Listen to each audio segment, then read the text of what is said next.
look at Center for Domestic Peace today, and you look at the breadth and the scope of who we are, it's hard to imagine what it was like 40-some years ago when this organization was started through a strategic relationship with National Organization for Women. We would have meetings in my living room in San Rafael. Maybe 5 or 6 of us had started meeting together trying to figure out what to do, and we decided to do a hotline. They might have been hiding the bruises when they went to work that day. They might have been hearing their family members say, "What's happening? Can't you get things calmed down? You can't let that happen in front of the kids." They might have been trying to mitigate all these other pressures, but they could pick up that phone and they would be heard at the other side, and someone would plan with them. ¿Estás en un lugar seguro? Getting a call in 1977 was extremely frustrating because you had no place where the woman could go. We got a few chits from emergency services to put people up in hotels, but you know, they were really just a one-night situation. I felt we really needed to have a shelter.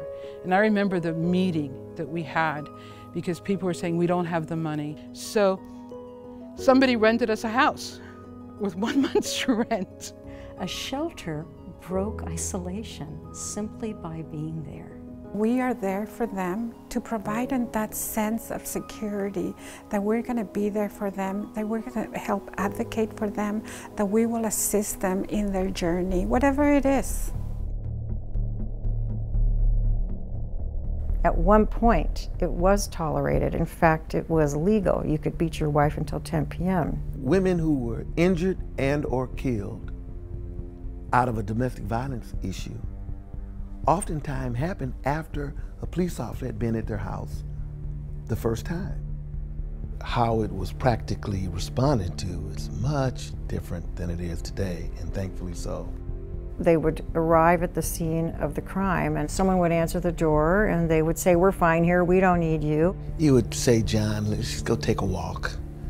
You know, just separate them, try to bring about the peace and say, you know, if I come back again, I'm gonna have to take some more action or something like that. Because of Center for Domestic Peace, today, 40 years later, there are protocols in place in almost every major institution in this community. The Center for Domestic Peace provided a platform.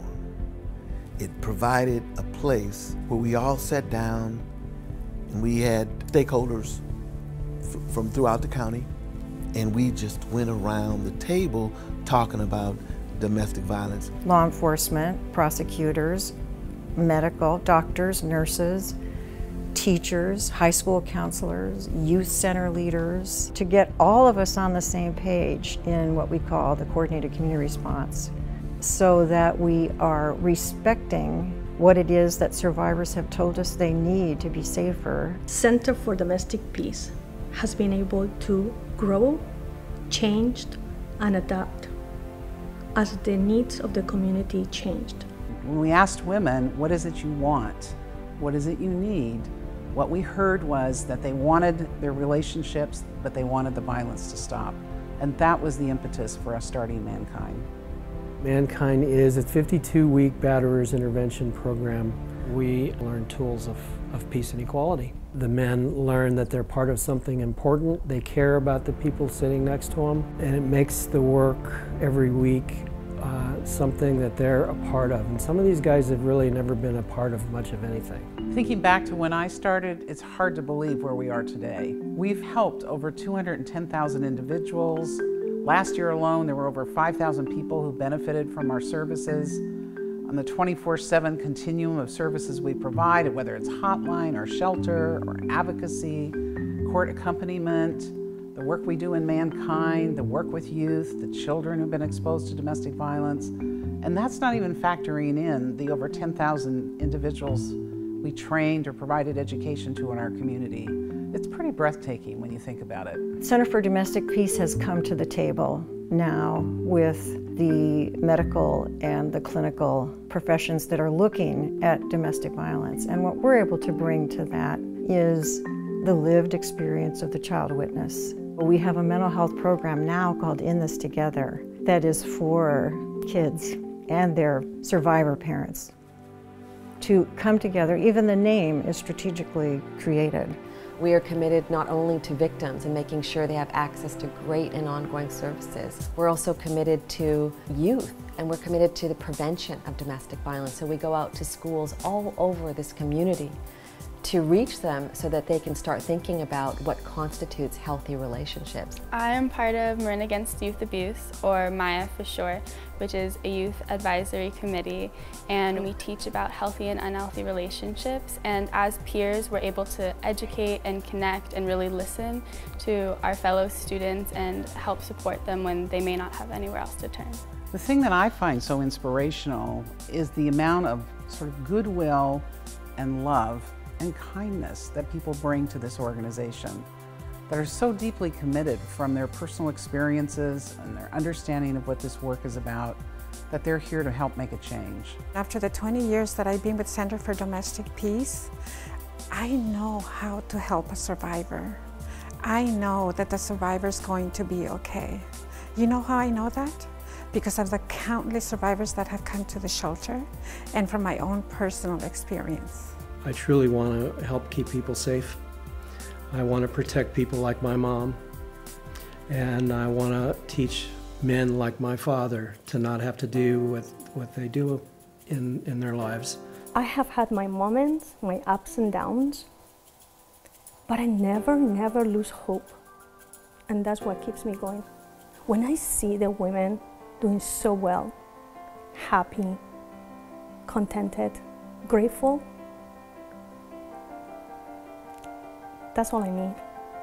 I'm so proud that there are families that come back when their children are grown, and they come and they give us a hug and they said, "Thank you for helping my mother. Thank you for being with me in court." That's what I'm more proud of, the families that we're able to help to be free of violence. I think those of us who have been with the work over time, we see the gift that this work brings to us, because it's not only about changing other people, it's allowing ourselves to be changed from the work. And so what I can say from my history here is that I'm so thankful that I've been given this opportunity to be a part of this vitality and this mission and this effort and this energy and these amazing people that work here. Our hope and vision for the future is that we remember who we are and where we've come from, and that we stay strong and grounded in our feminist principles and in who we are in the face of whatever challenges come our way, that we just remember who we are and what we stand for. Center for Domestic Peace, happy birthday. Center for Domestic Peace, happy birthday. Center for Domestic Peace, happy birthday. Happy birthday, Center for Domestic Peace. Happy birthday, Center for Domestic Peace. Happy birthday. Happy birthday, Center for Domestic Peace. Center for Domestic Peace, happy birthday. Happy birthday to Center for Domestic Peace. Thanks to your help, I survived. Happy birthday. Happy birthday, Center for Domestic Peace. I am so proud of you. Namaste, Center for Domestic Peace. May the light in me greet the light in you. Happy, happy birthday.